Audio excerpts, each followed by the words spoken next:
રાજકોટ મહાનગરપાલિકામાં પદાધિકારીઓ અને અધિકારીઓની બેદરકારીના કિસ્સાઓ અવારનવાર સામે આવતા રહે છે, પરંતુ તાજેતરમાં જ નિમાયેલા સમિતિના ચેરમેનોએ તો હજુ શરૂઆતમાં જ પોતાની જવાબદારીઓ પ્રત્યે ઉદાસીનતા દાખવવાનું શરૂ કર્યું. સોમવારે જ મહાનગરપાલિકાની વિવિધ 15 સમિતિઓના ચેરમેનોની સત્તાવાર રીતે નિમણૂક કરવામાં આવી હતી. આ નિમણૂકને હજી માત્ર 4 દિવસ જ થયા હતા ત્યાં આજે ભારે આશ્ચર્ય અને આઘાતજનક ચિત્ર સામે આવ્યું. 15 સમિતિઓમાંથી ગુરુવારે માત્ર 3 જ સમિતિના ચેરમેન પોતાની ચેમ્બરમાં હાજર જોવા મળ્યા, તો અન્ય 12 સમિતિના ચેરમેનો ગેરહાજર જણાતા તંત્રની કામગીરી સામે અનેક સવાલો ઉભા થયા.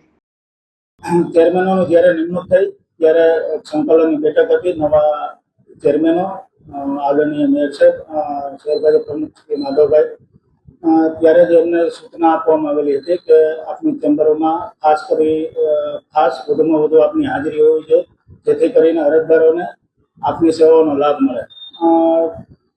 એ મુદ્દે આપના માધ્યમથી મારા ધ્યાન પર આવ્યું છે, તો ફરીથી બધા ચેરમેનોને સૂચના આપશું કે સમયસર પોતાનો નિયમિત સમય પોતાની ચેમ્બરમાં ફાળવે.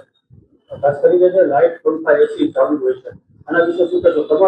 તમારી ચેમ્બરમાં કેવો રિવાજ છે? મારી ચેમ્બરની વાત કરું તો મેં સ્પષ્ટ સૂચના આપેલી છે, જ્યારે કોઈ પણ એમપી ચેમ્બરમાં કે અન્ય જગ્યાએ કોઈ પણ વ્યક્તિ ન હાજર હોય તો બિનજરૂરી લાઇટો પંખા એ બંધ રાખવા. આપના માધ્યમથી એ પણ મારા ધ્યાનમાં આવ્યું છે, તો એ પણ હું એમનું ધ્યાન દોરીશ કે ચેમ્બરમાં જ્યારે કોઈ પણ હોય ત્યારે વીજળી ઉપકરણો બંધ રાખે.